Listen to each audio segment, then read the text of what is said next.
Well, just real quickly here, because I know it's been on people's minds, a couple of comments about the federal election. I'm not going to talk a whole bunch about it, but I just want to say to anybody who came out of it disappointed or concerned that my view is that it was never about winning on E-Day, ever. It was only ever about raising the level of influence that we have in the process of selecting the government, which you guys did huge all across Canada. So give yourselves a round of applause for that.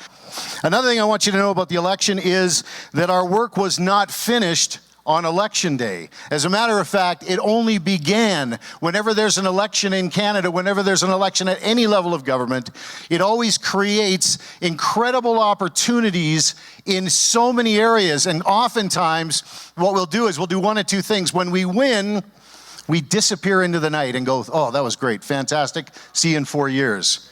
And when we lose, we disappear into the night and say that was terrible. But what we miss is all of the opportunities that are opened up when things change in the electoral system.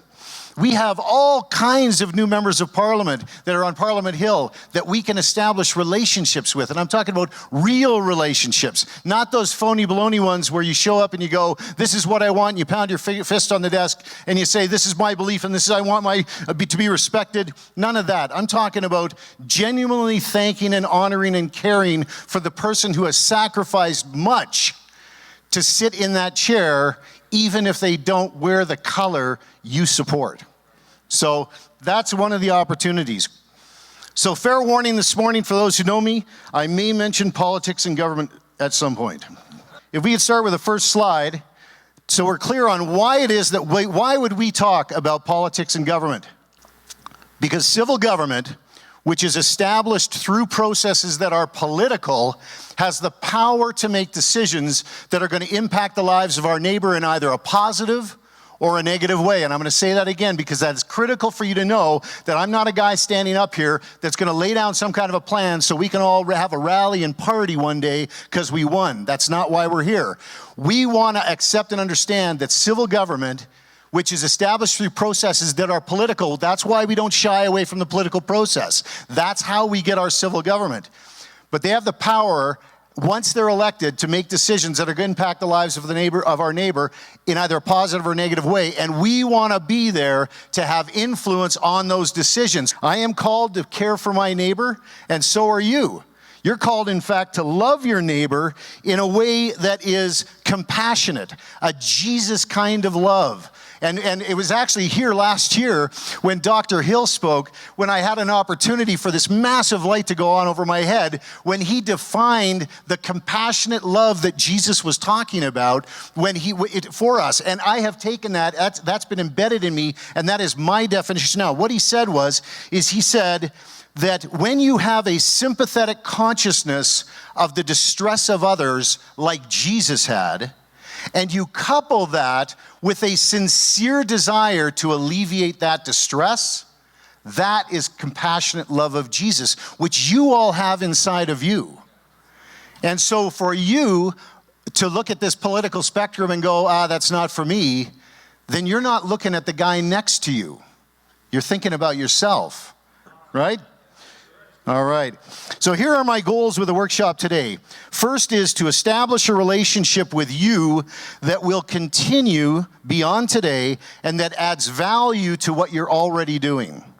The second goal of the workshop today for me is to help you understand better your responsibility and the God-given authorities that you possess right now. You don't have to go out and get them. You already have them in the realm of politics and government. And three, to share with you a path where you can learn to raise your level of influence on the decisions that civil government is going to be making. And the things that we're going to cover in the short time that we have here today is, number one, I'm going to expose you to some real-time realities or real-time examples of the tactics and strategies of those people out there who do not share your views and values. These people do not want you to have influence, and they actually want to entomb you, if I can use that word, inside your church. This is why today's workshop is called How to Entomb the Christian Inside of Their Church. Now, that's not us entombing ourselves. It's their plan. And I want it to just be really clear. They are all in. They are all in. I've met them. I've looked in their eyes. And like I say, they're a minority, but they are 100% committed to entombing you in your church. So let's take a look at what the definition of entomb is so that we're clear on this. When somebody wants to entomb something in something else, first off, the verb is to place a dead body in a tomb. Okay, well, we know that that is going to be absolutely impossible with you guys because there is no way you are dead. And the Jesus in you proved a very long time ago that you cannot keep him, the Jesus in you, in a tomb, right? So that's not it. So it must be the second one where it says to bury or entrap you under something, okay? So that must be the strategy. If I'm looking out and I'm saying, these guys really want to entomb us in our churches, they want to bury us under something. So let's take a look at some real-time examples, and we're going to go international first and just take a look at some civil governments and some people that I've met recently. This is Apostle Tony Ortiz. He's a brother in Christ from the Republic of Cuba, and he's the convener for the Cuban Coalition for Apostolic Leaders. And I asked Tony when I had the opportunity to meet him, I said, what's your civil government like? I mean, isn't that something from Cuba? That's kind of a cool, I was intrigued. I wanted to know the answer. And he had a lot to share. And he said in 1959, following an armed revolution that lasted 5 years, 5 months, and 6 days, Fidel Castro took control of the Republic of Cuba. Within 6 years of that date, communism was permanently enshrined in their constitution, where it hadn't been before.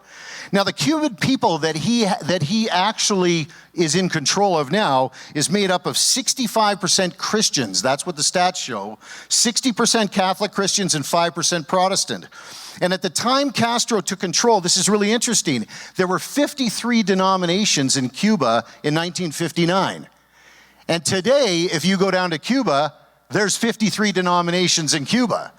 Does that sound like anything organic at all? Or does that sound like something that's been frozen in place? And in a great way, it is. An entire generations of church leaders in Cuba, he tells me, have been brought up in a culture of state domination and control. They have no experience with anything new locally unless it is brought in from outside of the country. And as a matter of fact, that's what Apostle Tony did, was he actually heard of this emerging apostolic movement that was happening globally, and he wanted that for his country. But of course, apostolic leadership is in complete competition with state control. You can imagine, right? So Apostle Tony brought in people from outside of the country to come in and help him understand and teach his leaders, and so he understood that better. Well, immediately it caught the attention of the government, and those individuals were barred from the country from ever coming back again. They were also, that they heard Apostle Tony had an apostle that just kind of came down for a visit. I don't know, he said he came down for a visit.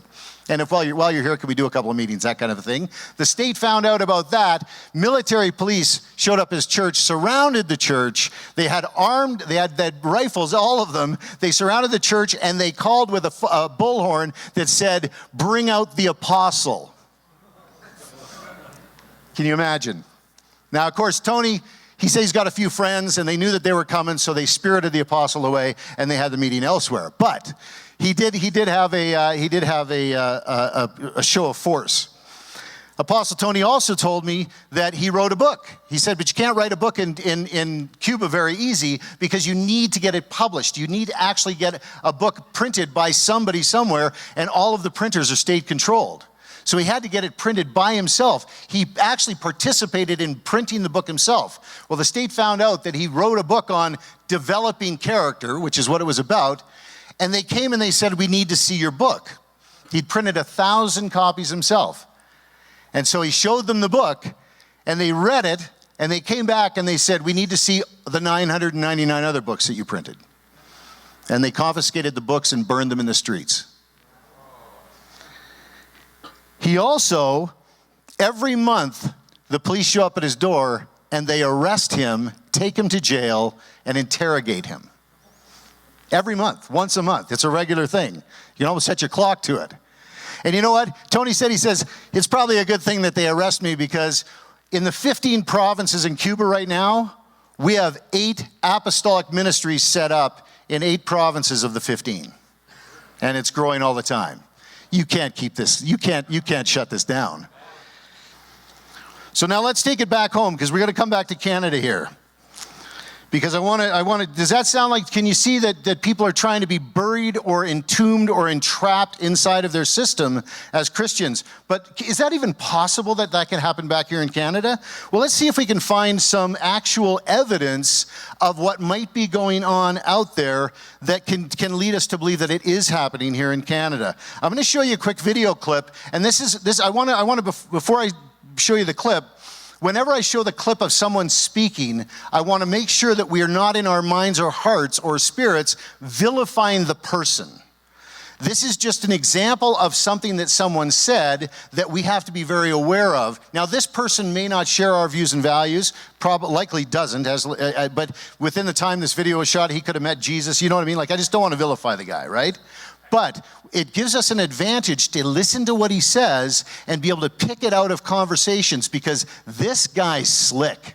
This is a Liberal member of Parliament that was re-elected in the last election from Surrey Centre. He's trained as a lawyer, very articulate, and he sat in front of a church congregation in a church that we were working with, and the question came up from the pastor, will you allow us to say what we want to say, that the things that represent our beliefs as Christians, and the room is full of Christians. And he uses very coded language to actually make it sound like he's completely on side with freedom of religion and freedom of speech. But listen to what he says about the laws that he is passing that don't penetrate the walls of the church.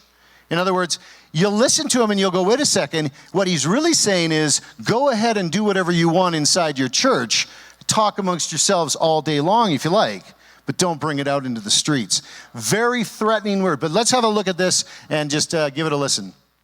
Okay, Randeep. Sure. Freedom of religion is enshrined, as I said, in the Charter, and I will protect the right of a faith-based group to practice their faith freely in their own church or place of worship as they please. And I think our laws do not penetrate the walls of a church, and you're free to do that. However, I will not change the laws of or go into the bedrooms of people and choose who they want to love. But you would have every freedom to preach to your congregation based on your faith, and so are other congregations allowed to do the same. And that is protected in the Charter, and that will be protected, and I will always stand by that right. We've never gone into churches and told them how they should practice their faith, and nor should anyone else ever do that. Did you pick that up? Did you hear that? He says, I've never gone inside a church and told them how to practice their faith. But what he is talking about is he is talking about the laws that lawmakers in civil government make in the House of Commons. That's what our House of Commons does all day, is they sit around and they make laws. And these laws are the things that they're trying to entomb us under. The laws. Now let's take a look at the Charter of Rights and Freedoms, because oftentimes we celebrate this document, and you know what? Sometimes, sadly, we place our faith in this document. Which is, please don't ever place your faith in the Charter of Rights and Freedoms. Because in 1982, Prime Minister Pierre Trudeau had a very specific plan when he launched this charter. He gave us the supremacy of God and the rule of law in the preamble so we could celebrate that. Then it went straight to Section 2, where it talked all about your right of belief and right of freedom of conscience, freedom of assembly, all of these wonderful things that we celebrate. But we often skip by what Mr. Trudeau put in Section 1. In Section 1 in the Charter of Rights and Freedoms, it says, the Charter of Rights and Freedoms guarantees the rights and freedoms set out in it, subject only to such reasonable limits prescribed by law. In other words, it is the government effectively from 1982 on that will decide the limit of your rights. Your rights are not absolute. Your right of free speech is not absolute. Your right of belief is not absolute. It will be the government that will decide what the limits of those rights are. And how is that playing out? Well, let's take a look at the next slide. It's playing out in a way that they've given themselves the very same year they began to separate us from our history so we wouldn't see it so obviously when they take away our rights or limit our rights. They changed Dominion Day from Canada Day for a very specific reason. They didn't want you to understand and be moored to your history or your Christian heritage because they were taking us off into a bold new place. And you cannot take a boat out onto a lake if it's still tied to the dock. So goodbye Dominion Day, hello Canada Day. And I celebrate Canada Day, don't get me wrong, but I miss Dominion Day. Let's take a look at the next slide. The next slide is another example of what is happening since the government took control of the limit of what our rights are. This is Pastor David Lynn. He's an evangelist on the streets of Toronto, was arrested for preaching the love of Jesus. He was breaking no laws. He was causing no problem, but he was arrested and thrown in handcuffs.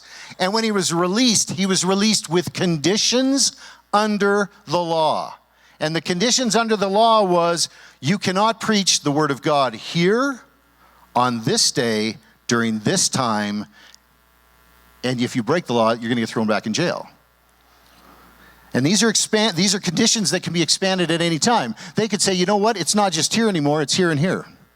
It's here, here, and here. It's not just 8 square blocks, it's 10 square blocks of downtown Toronto. So Pastor David Lynn is being buried or entombed under laws that are created by government. Let's take a look at the next slide. Everybody knows that we as an organization fought hard against euthanasia laws. But one of the things that really we got to keep in mind is the most dangerous thing of all is that really what they did was they intentionally, when they passed euthanasia laws, they did not include the protection of conscience rights for doctors. So what happened, as soon as euthanasia became legal, a bunch of Christian doctors retired, older Christian doctors. And a bunch of Christian students that wanted to be doctors changed their track so they wouldn't be GPs, they wanted to specialize so they wouldn't have to actually be a part of the euthanasia regime because they didn't protect the conscience rights of doctors. They sidelined Christians, limiting their amount of influence that they're going to have in the medical community by not protecting their conscience rights. Next slide. Radical sex education curriculums that teach that kids' genders are fluid and that you can be a boy one day and a girl the next. All of those plans and programs do not protect teachers' conscience rights. So we have teachers retiring at a very rapid rate, Christian teachers in the public system, and we have a lot of young, brilliant, lovely, wonderful, fired up Christian youth that are not going into education because they know that they're not going to have their conscience rights protected. So they're entombing us. Like our friends in Cuba. Next slide. There was an event here. Our brothers in Christ in the Pentecostal Assemblies of Canada movement had an international, World Congress of evangelicals that came to Calgary. Did you guys hear about that? Anybody hear about that? Yeah? There were 5,000 delegates. About 2,500 of them were from Canada and sort of the U.S., a local, but there were 2,500 delegates that were coming from international countries. And the government, federal government, through their policies, their visa policies, actually denied entry to 800 of them. Many of them, their paperwork was so perfect and they had been here before that you looked at it and you just went, it could only be anti-Christian bias. Like there's no, you can't point to a single reason why they wouldn't allow these people in the country. That is, unless you didn't want them to start something. You know what I mean? They're just going to get in here and mess up. We're trying to entomb the Christians here in Canada, and you're bringing all these. What happens if someone from Africa comes and raises someone from the dead? That's really going to mess things up for the government, isn't it? That is, unless the mainstream media is there, because you know it won't get covered. You know that won't happen, right? Because no Christians allowed. That's the goal. I'm gonna just go quickly through these last ones because this is so the government's making laws, but they're limiting our freedoms But at the same time, they're opening the doors and allowing other things to happen. If you have a left-wing, socialist, communist take on anything, there is no limit on what you can do, say, print, speak, sing, dance in our country. Also, there's a massive amount of money, the next slide, there's a massive amount of money going into the tiny little death of a thousand cut types media things that make you question what it is that you believe, and our kids are getting bombarded by it on the internet and in print. They're also being bombarded with these new laws that are trying to knock them offside. If anybody thinks that marijuana was about just we want to make it available because we can handle it better and we can take the drug profits and we can beat back the cartels and all, no. That's not what it's about at all. That's not what it's about. It's about placing the kids in submission, letting the Prime Minister and that government become cool Uncle Bob, and making marijuana illegal and separating kids from their parents. That's what that's about. And massive amounts of money are going into that. They're also burying our children in debt. As you know, one of the things that this government's not afraid of is spending money. We just crossed the threshold of $1 trillion market debt in Canada. $1 trillion. That's your kids and your grandkids paying that debt back for their entire life. Because if your kids break free from marijuana and the propaganda that they're being fed, then they want to grab a hold of them and turn them into financial bond servants of government. That's what they want to do. Now, can I ask you a question here? Does this sound like a plan and a strategy of people that are all in? Is this a full commitment on every level? Okay, this is the kind of commitment I'm encouraging you to respond with. Because if we kind of, I don't know, it's kind of late and I think I want to sleep in a little bit long, you know, that's just not going to make it when you've got people coming at you like this. Now, I'm going to shift now to what I said was what I think is the answer to a lot of this. The key, our response. I mean, it's only part of I got to say it's part of the response, because I mean, I'm not going to question prayer and all of the other things that we do. But the one thing that we really need to do is come together.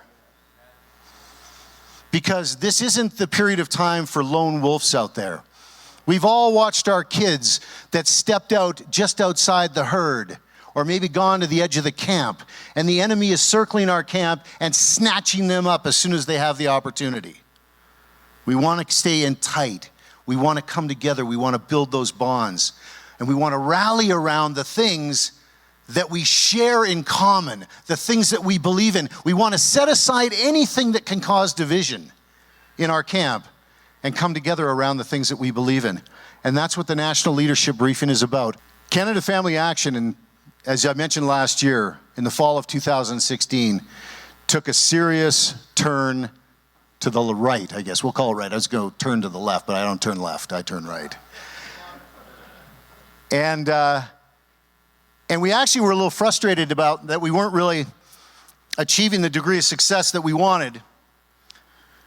And really, partially, quite honestly, out of a little bit of frustration, we decided that, look, if the church doesn't want to talk about what we want to talk about, then tell us what you want to talk about. And I started surveying church leaders.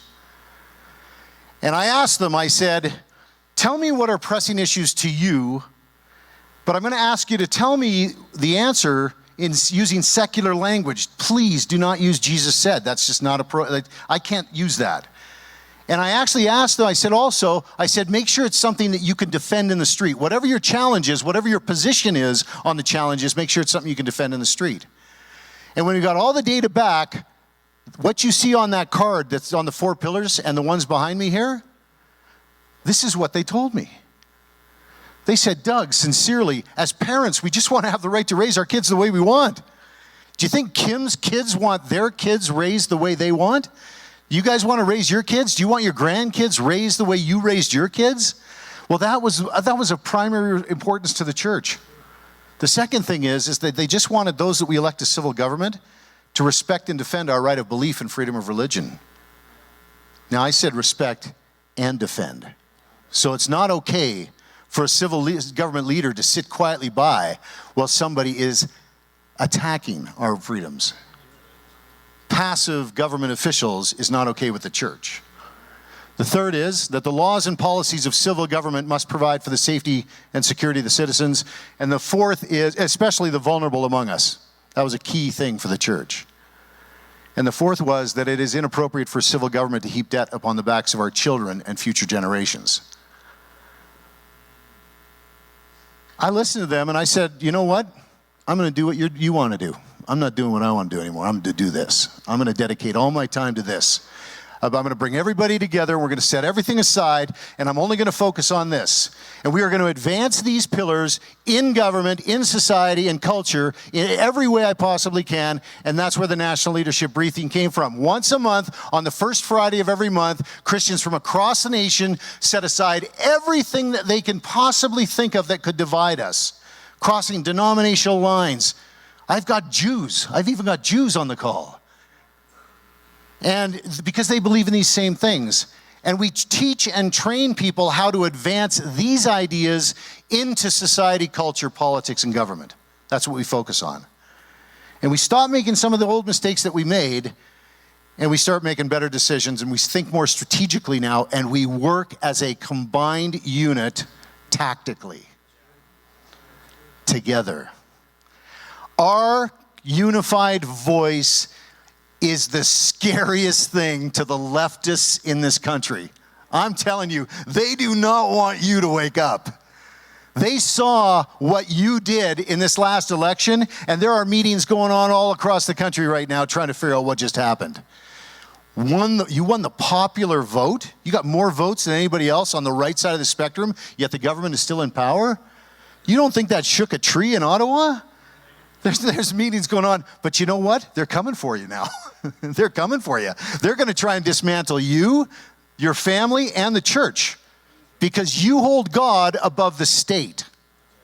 That's what it is you're not ever going to replace the control and power and authority in your life with the state. You're not going to let that happen. Because from here on in, we're thinking strategically, we're moving forward as one, using our combined voice to raise the level of influence that we have on the decisions of civil government, because civil government has the power to make decisions that are going to impact the lives of our neighbor in what? In either a positive or a negative way. Thank you for your time today. God bless you all. Thank you.